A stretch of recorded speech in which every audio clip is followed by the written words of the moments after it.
way we've set this up is that we have 2 questions for the 5 panellists, which hopefully they've prepared. So they're going to answer 2 questions. The first question is we're going to ask of them is to share with us a current project, initiative, or practice from their sector which they see as solidarity economics in action. So that's the first question. Can you share a current project, initiative, or practice from your sector that you see as solidarity economics in action? And I'm going to start off with Jane, I think. Yeah. Good evening, everyone. Can everyone hear that okay? Just checking I've got the mute button properly, thank you. Okay, so community energy. For us, this is all about enabling the development and installation of renewable energy locally within the community, and we do that in a way that it is community owned, so local people invest across the country, but it's community owned, and what happens is through those renewable energy installations we create energy and we sell energy, which provides us with a surplus that we then reinvest locally. Now, how do we reinvest that? The community decides. And so as an example for Wolverton Community Energy, which is where the hat I'm wearing tonight,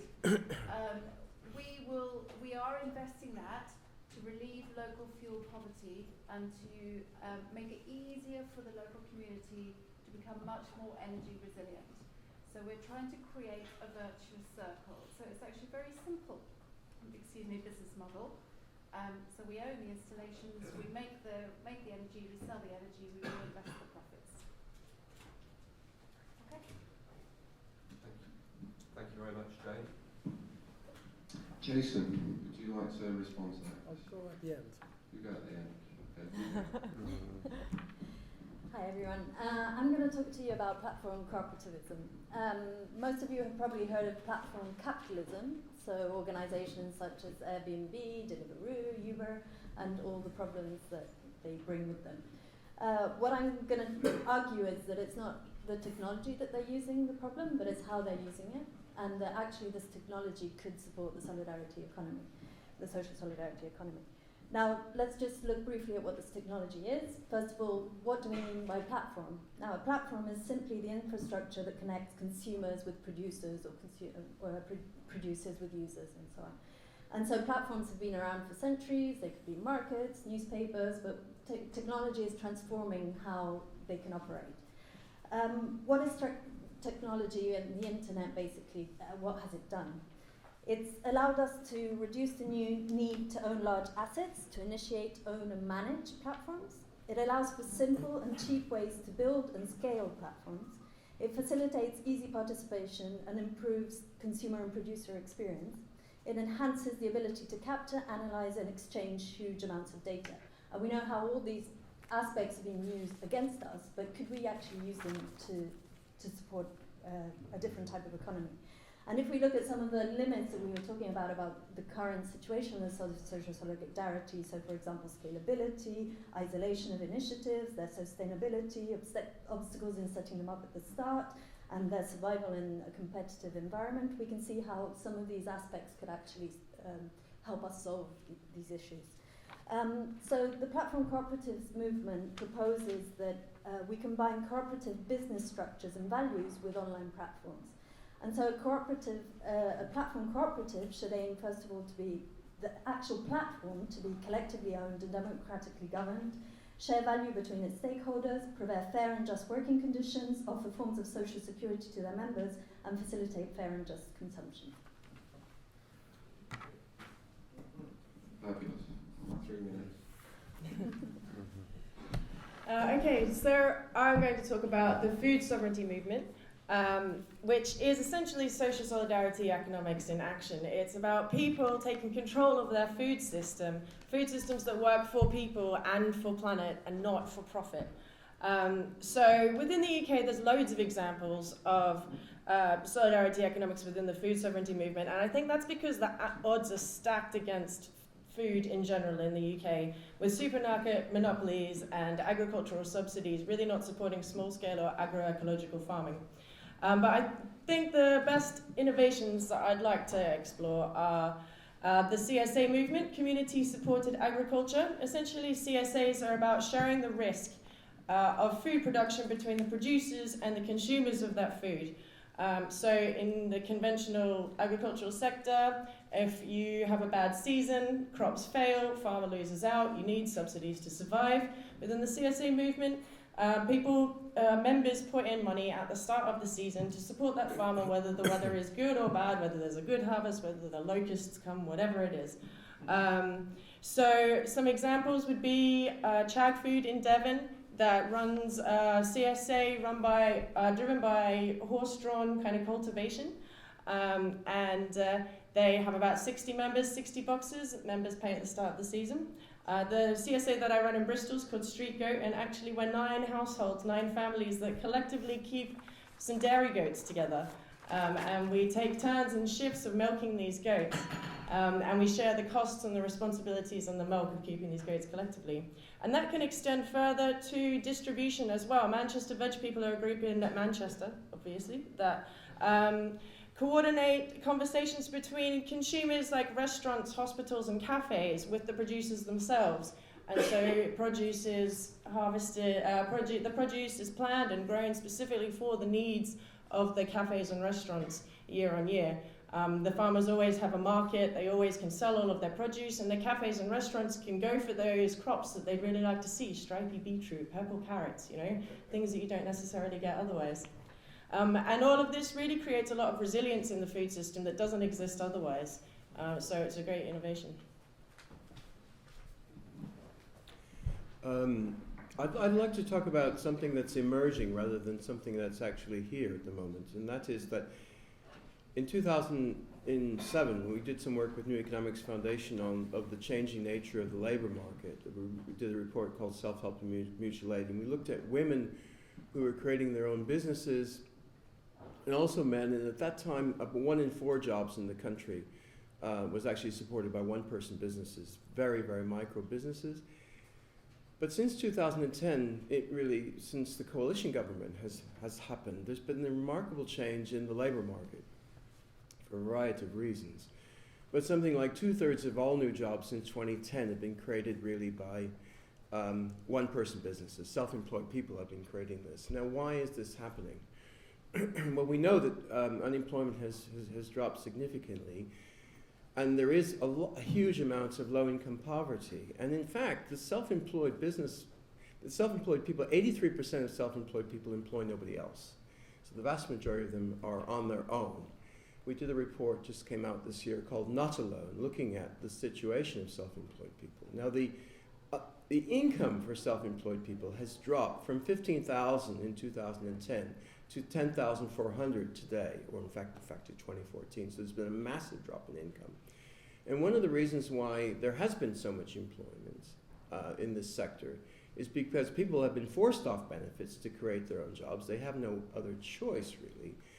And of course, the digital corporations, whether it's Uber or a whole bunch of new corporations, are actually offering opportunities in the gig economy, which is actually engaging over 5 million people, but with no holidays, no sickness pay, no backup if you're ill, and basically the ability to just sack people basically at the press of a button through an app. So we've got an enclosure of the labor market, which is actually a new form of slavery. And for young people, and for a lot of people older as well, that's the only way you can get work, because, of course, big employers of the past, whether they're big companies or local authorities, aren't hiring anymore. So the research that we did was actually looking at what's happening, and actually below the radar, there's some very interesting work going on, but it's not actually visible. For example, within the media sector, the Musicians Union have been working since 1995 to create musician co-ops, because effectively music supply teachers lost their jobs in the late 1990s and they had to go through agencies. So co-ops have been created by the trade union movement to basically create an employment agency owned by owned by the unions. Now, this has happened with actors, it's happened with film technicians. So within the media sector, below the radar screen, there's the emergence of union co-ops, but it's not very well known. So I'll talk more on the next question about actually what the possibilities are for the future. But I just wanted to set the scene with some of the things that are happening at the moment below the radar. Thank you, Paul. Yeah. And finally, Jason. Well, since I don't live here, it's difficult for me to say something that exists here and talk about. I mean, we look at your examples, for instance, transition towns and permaculture groups, the CSAs, the various systems of LETS, the exchange, local exchange trade. But what I would like to sort of start with the second question and then go a bit deeper later in that by saying that what is missing here is the linkage among all of these initiatives in a more holistic kind of networking. And this, I think, is something that is starting to emerge, and this kind of means is certainly a symptom of this. I want to give an example of what could be an idea. Starting from the CSA model, which is something that you're acquainted with. In Italy, we have around maybe 2,500 what we call GAS, groups, solidarity purchasing groups, which are sometimes only consumer groups, but many times they also bring together the producers in the same group. And it's not just food.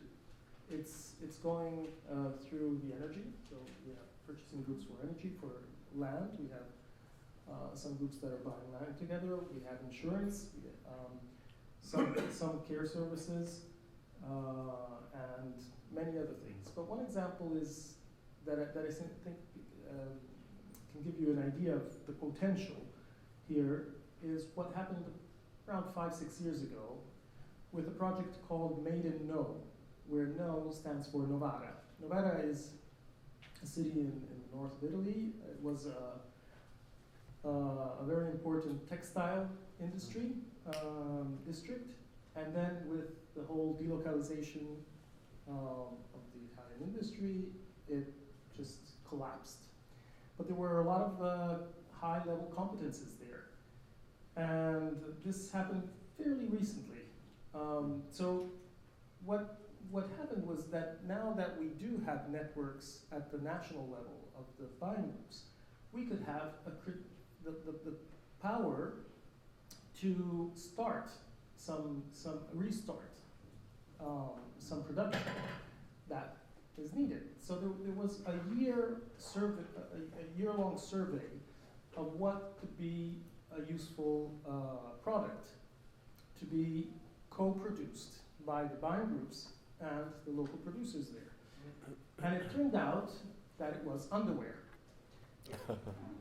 And it was an amazing experiment because this underwear was co-designed and tested, let's say, by the different groups. Around 500 GAS groups participated in this collective co-production effort, and that allowed to pre-finance and start production with fair trade cotton from Justa Trama in Brazil, the local reactivation of the cooperatives in Novara, and the distribution through the network of the solidarity economy. So just to give you quickly an image of the potential that there is behind joining the dots. Thank you, Jason.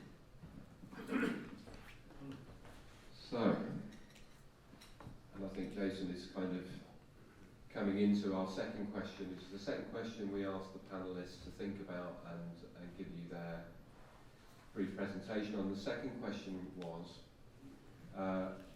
can you suggest a solidarity economy initiative that doesn't already exist in the UK or is only embryonic, and that you think could work here, and ideally a cross-sector initiative? So what could work here that isn't happening at the moment? And I'll start again with Jane, if that's okay. Well, the energy market is incredibly exciting at the moment, the renewable energy market, because there are so many rapid changes going on with technology. And it's quite hard to pick one thing, there is so much going on, but I thought I would draw your attention to a project called Energy Local. It does exist, but it's pretty embryonic, and it's a fantastic idea. And the idea behind it is that the local community will generate their own energy. And then, I don't know how many of you know much about renewable energy, but if you imagine very simply it's solar PV. So some people will put solar PV on their own homes or in the local community buildings. Not all of that energy will be used by the people living underneath those rooftops. So what's happening is that community is sharing their energy amongst themselves. They're owning all of those installations together, and they are together deciding how much to charge each other for that energy, and taking control of investing to reduce their own energy consumption. So it's a fantastic idea. So the whole community together is working on reducing energy use, but owning generation and sharing that generation amongst themselves. So they're taking control completely, and it's brilliant. And we want to, in Wolverton, it's not our project. There are pilot studies going across the country, but we know in 5 years' time we want to be off-grid, and this is what we want to be doing in a big way.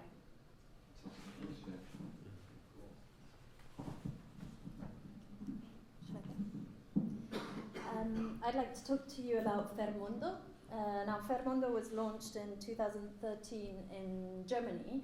I know that it's an embryonic phase in the UK as well, and actually I saw that Jack is around at the back. He's involved in Fermondo UK, so if you want to talk to him afterwards about where they're at, go and speak to him.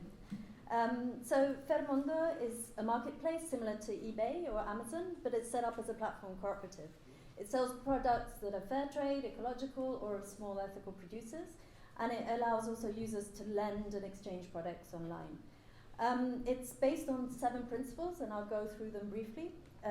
All these 7 principles are protected by a 9 out of 10 quorum in the Constitution, and whenever they can't live up to the principles, then they have to put it out to the user base and have a public debate about it.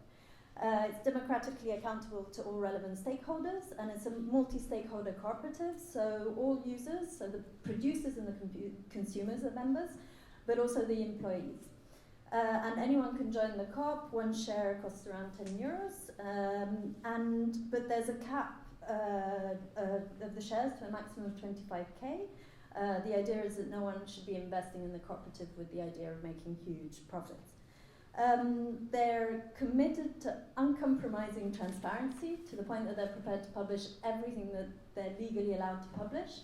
And you actually can go on their site and see their bank account live if you want to look at that. They have a clear and equitable distribution of profit. We can go more into detail about that later. And they have a strong democratic involvement of the employees. So actually the board isn't elected by the whole membership, but it's elected by the members. And this is to assure that there aren't strong hierarchies forming in the working environment. And they are strong believers in the magic of the crowd, so they have used extensively crowdfunding, but also crowdsourcing of ideas, and also their sort of like membership can create working groups to propose innovation for the company.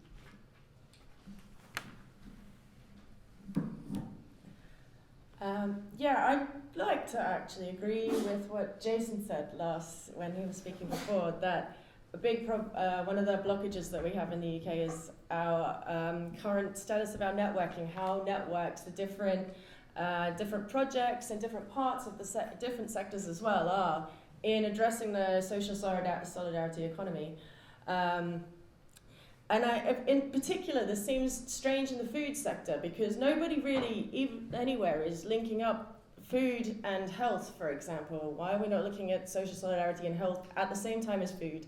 It seems like a massive missing link. But there are fledgling networks in the UK that are working on this kind of thing. The Open Food Network is actually an example of a platform cooperative. So cooperatively run software tool, looking at tools for food distribution, and how communities can control their own food distribution, whether that's food hubs or click and collect on farmers markets, communities coming together to understand what's missing from their local food system, and the Open Food Network is providing the tools to help make that happen. And it is fledgling, but we are growing, and at the moment 2 food hubs are actually exploring jointly importing citrus from Spain, from workers' cooperatives in Spain, to distribute in the UK in this completely grassroots kind of approach, missing out all of the big players. So that's quite exciting. Another example of a network, probably the best example of a network in the world I can think of, is La Via Campesina. That is a 250 million person strong union of small-scale food producers, agroecological land workers across the world. And the strength of this union is at the point where they currently are having conversations at the FAO about how to have the right of the peasant ratified as a UN human right. That shows the strength of a network. And this network, there's member organizations in, I think, 67 countries around the world. The MST in Brazil have lobbied to have food sovereignty as part of their national food policy. La Confédération Paysanne in France have had the same agricultural policies that we've been subjected to here in the UK under the CAP, under the European Common Agricultural Policy. In France, Le Conf have made it so that small-scale producers are actually protected and rewarded under this same policy, whereas that's just not been the case in the UK. We've been punished to no end.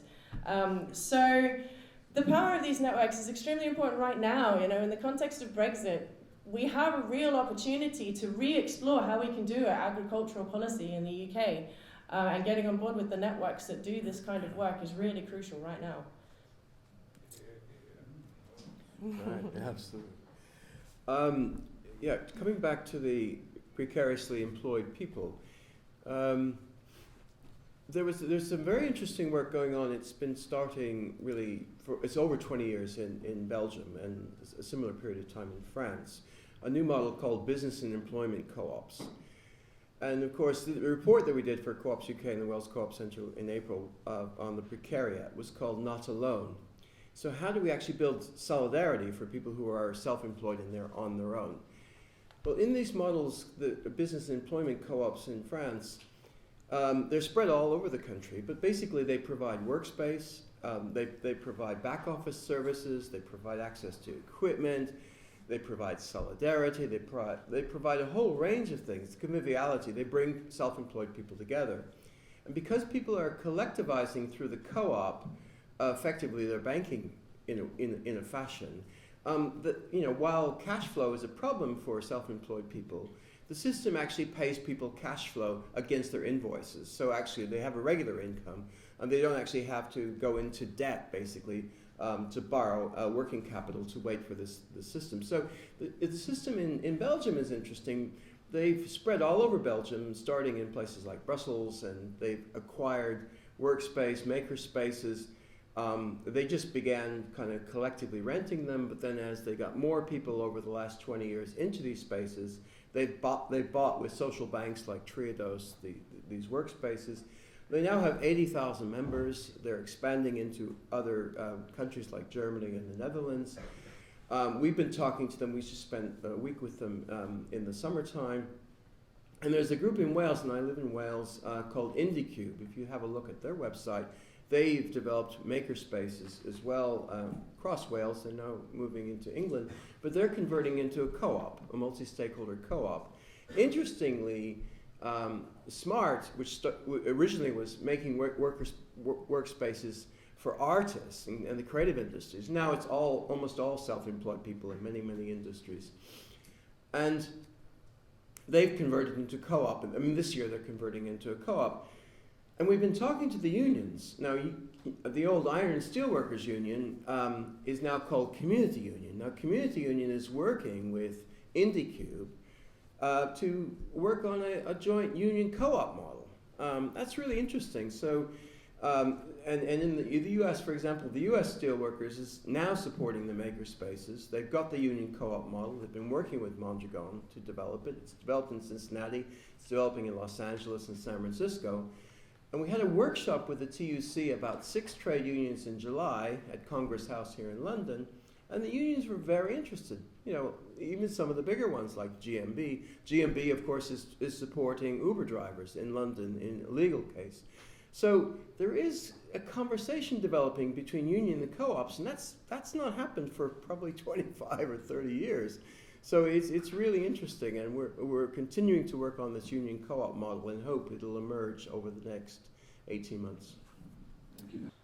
Well, I'll just continue on what I was saying before to give you a picture of what is happening at the European level, just to have some ideas on how these networks are developing. And we're talking about local networks that then network at different levels. They can be sectoral networks, they can be intersectoral networks, or they can network at a geographical level amongst each other. So for instance, to go back to the Italian example, the gas, the groups purchasing, solidarity purchasing groups, they network together at the city level, or county level, in what they call intergas, and that way they can do higher levels of purchases, or they can purchase oranges, or I don't know, which need logistics at a higher level. Then there's the districts of solidarity economy. These are local pacts among local producers and the local consumer groups. Sometimes the municipality, sometimes there are some distributing spots that help the distribution. And all of this is, again, at a city or county level. Then these get together at a regional level in what they call a table or platform of solidarity economy. And these then join together in the national network of solidarity economy.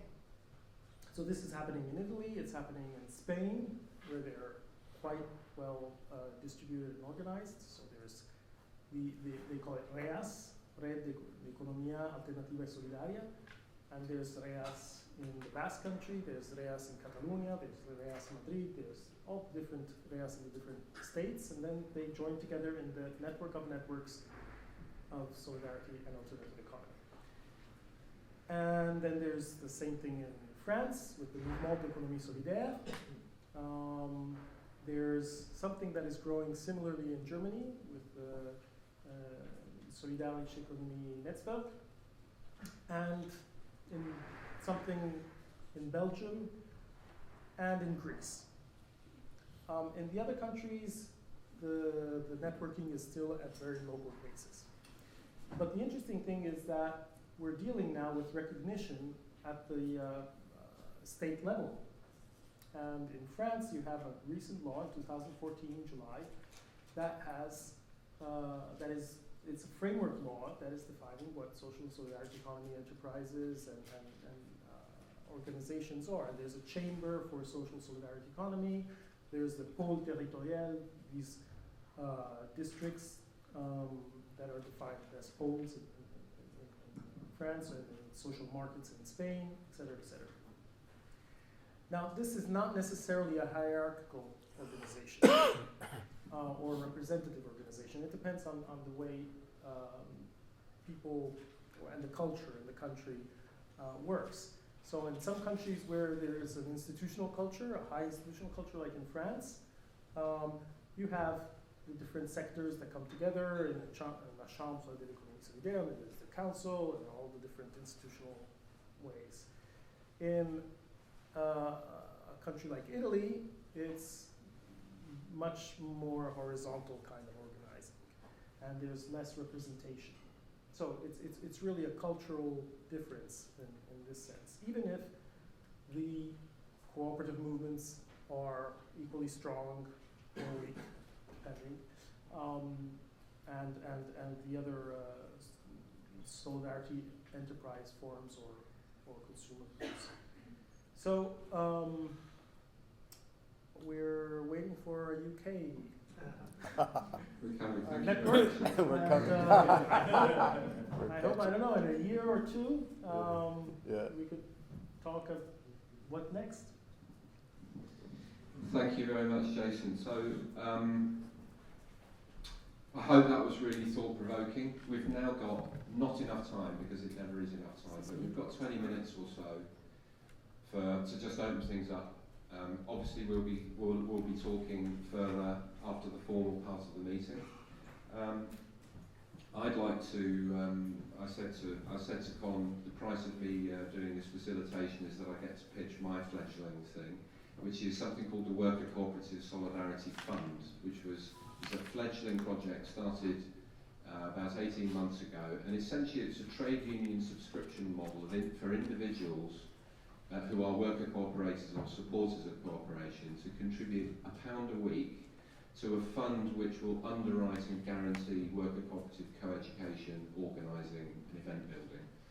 And we have 502 members, we have £50,000, but our perspective is actually to build, ultimately, apart from a mutual self-help fund for worker cooperation, is that it has the potential to become an equity fund to actually co-invest in new projects.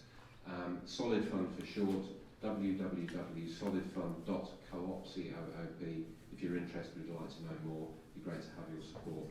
So the political question is an interesting one. I think we've been touching in different ways on the political question all evening. Mike talked about, oppose and propose.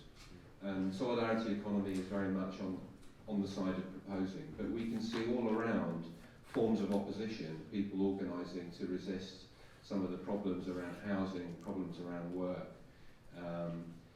closures of facilities. We see people occupying, we see people striking, going on rent strikes, and it's no doubt true that when these things happen, these social ruptures happen, this is when the stuff that we're talking about starts to make sense to people, and we have the opportunity to potentially move into that temporary territory that people open up and consolidate it and occupy it and expand from it. And this relationship is a political relationship, and we also have the relationship to the state, the relationship to institutions. But this is political. That's my contribution to the Q&A or to the. Anyway, what I'd like to do is to take three. If you have a question, please ask it and tell me who you'd like to address it to, if anybody on the panel specifically. If you have a statement, by all means stand up and make it. I'd like to take them three at a time to give the guys an opportunity just to think about it. So I have one there, and one at the back. So, what's your name, please? John. Oh, sorry. Yeah, my question is about platforms. Now, in order to develop a platform, you need software developers, you need systems analysts, business analysts, people who can define the requirements of the system and can act as intermediary between developers and end users. So my question is, in order for us to build these platform co-ops, we need to build an ecosystem of IT specialists that are also organising co-ops and so understand and share the same ethos. So is there any progress in that direction? Thank you very much.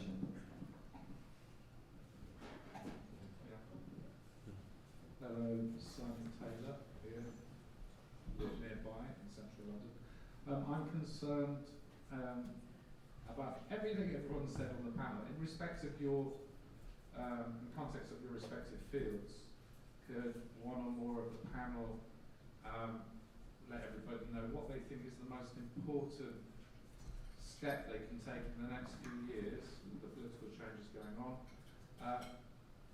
And do they think they should focus more on building the networks, which we've heard a lot about tonight, which I obviously agree with, or do they think it's more important in their world, I'm not saying one's more important than the other, to focus on changing policy, so getting active with governance? Thank you, Simon. And thanks. Bob Cannell. I've been in the like being in a sweet shop where you can't reach the counter. And so I've heard this quite a lot of times, a lot of lovely ideas, but I do think we need to think about people. There's a great presumption that people can operate and act in solidarity economy organisations. That may be the case in Italy, 14,000 social co-ops in 20 years. It may be the case in Mondragon, 100,000 cooperative jobs created in 25 years. It might have been the case in 19th century England. 1,500 consumer co-ops created in 20 years. It certainly isn't the case in the late 20th century and early 21st century in the UK. People don't know how to do it. They don't know how to cooperate. They don't know how to act together. And that, in all my experience of work with co-ops, completely disables our efforts to create a solidarity, a cooperative economy. And we really need to look at the social relations. Social relations determine economic relations. And they disable it. Yeah. We really need it. That's fantastic. That's an observation, I think. I'm going to come back to John's question of building an ecosystem of people, IT people and specialists who could build platforms who are also cooperators. I know of one project, and I'm sure you do, would you like to say that one? Yeah. Yeah. I'd like to answer it a bit more broadly as well. How do I turn it on? Can you hear me now? Yeah. Okay. So the cost of setting up the platforms now is actually the developers. And let's say at the moment, IT faces a situation in which there's like loads of money. And this is both a benefit, but also can be problematic in the sense that like developers are being paid a lot. And so for like small cooperatives to actually be able to pay developers to do their work becomes quite difficult. At the same time though, the IT community is built on open source, and so there's a lot of space also for like collaborating without the presence of money.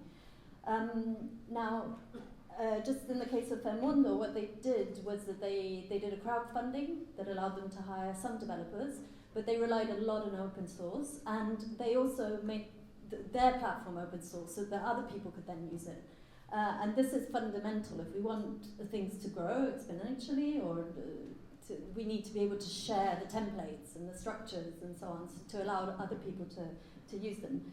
The other thing is that they collaborated with IT students. Now, this isn't the first platform co-op that I hear that collaborates with IT students. IT students want to experiment, and that's a very useful resource.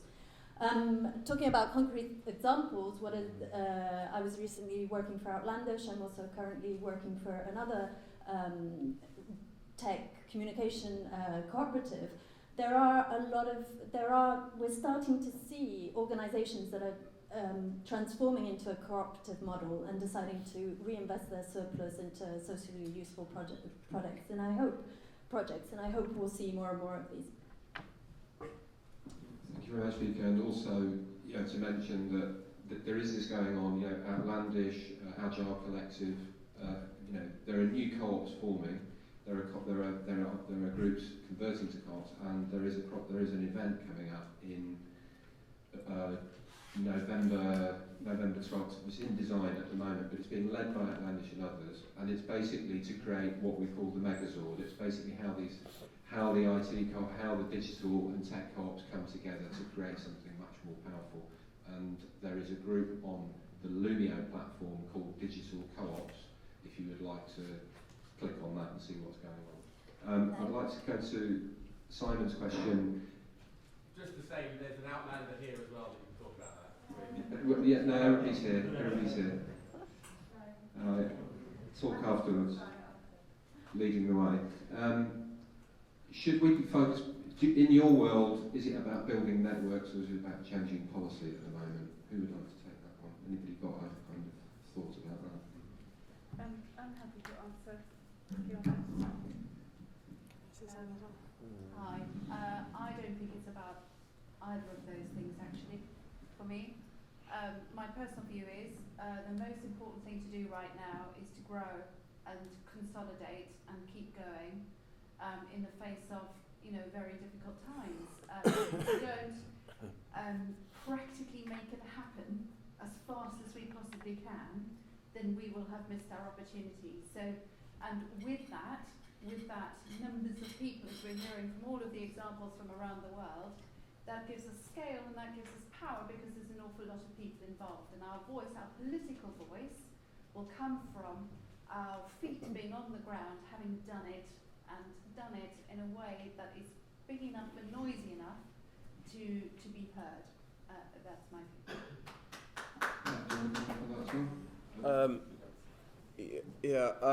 I think the La Via Campesina example is very interesting. It's a huge movement for agroecology. It's global.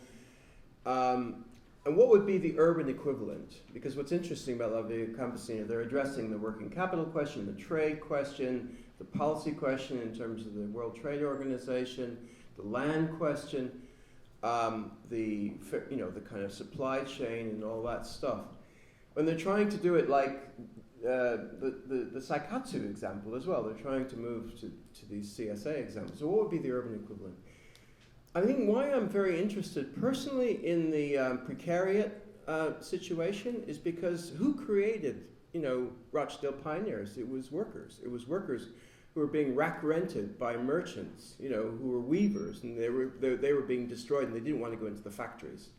And we have a change with the Silicon Valley Digital Corporation to make everyone in the future a precariat. I mean, by 2018, and RSA has done the figures, there will be more self-employed workers than public sector workers. The unions are actually hemorrhaging membership. They're getting older and so on and so forth.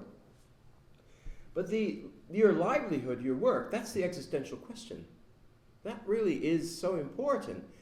And to the now, what I found really interesting, how could we take this technology? So in the Not Alone report, we looked at a very interesting example. It's not a worker co-op, but it could well be, and I think it should be. There's a guy called Just a Block, and he was in the Netherlands. And he, in 2006, was fed up with the poor quality of care that older people and disabled people were getting in communities. So he created a social enterprise called Buurtzorg, which is neighborhood care. He started off with 4 or 5 people in one community. And now the system is so successful, he's got almost 10,000 workers in the system. It's been so successful because he's basically used the IT platform. He's used a digital platform. And if you look at the land question, when I started working with community land trusts, what was interesting is that if you take, in most cities, the land is 50% of the housing cost. So if you can take land out of the market and decommodify it, you can bring the housing cost down to half the level. Well, think about the technology. This is very interesting. The productivity of technology, we should not leave to Silicon Valley. We should not leave to Uber. We should actually have a way of grabbing that and using that for people and place and solidarity. Now, what Just a Block felt was that if you could actually use the digital platforms to basically have self-managing teams. So in Buurtzorg, each team is about 10 workers, and they self-manage and is distributed. So they've got 10,000 workers. They only actually have administrative staff, which is actually about 10 for 10,000 workers. And they've got 40 coaches who are setting up new neighborhood care organizations. Now, the internal rate of return with this system is so profitable because they're reinvesting in the expansion of the system. It's a self-financing digital co-op, in effect. But it's not a co-op. It's a social enterprise.